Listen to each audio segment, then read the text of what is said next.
নমস্কার। কবিতা বাংলা টাংলা, লিখেছেন অপূর্ব দত্ত। অ্যানুয়ালের রেজাল্ট হাতে বাড়ি ফিরল ছেলে। মা বলল, কোন পেপারে কত নম্বর পেলে? হিস্ট্রিতে মম 84, ম্যাথসে 90। মা বলল, fantastic, just like a hero. সায়েন্সে dad not so fair, only 69. English just 92, altogether fine.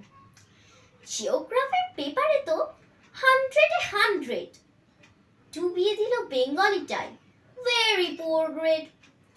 ছেলের মাথায় হাত রেখে মা ঠোঁট বেঁকিয়ে বলে, never mind, বেঙ্গলিটা না শিখলেও চলে। বাবা বলল, বেশ বলেছ বঙ্গমাতার কন্যে, বাংলা টাংলা আমার মতো অশিক্ষিতের জন্যে। বিদ্যাসাগর, রবীন্দ্রনাথ, নেহাত ছিলেন বোকা, না হলে কেউ শখ করে হয় বাংলা বইয়ের পোকা। মা বলল, চুপ করো তো, ওর ফল্টটা কিসে? স্কুলে কেন বেঙ্গলিটা পড়ায় না ইংলিশে? নমস্কার।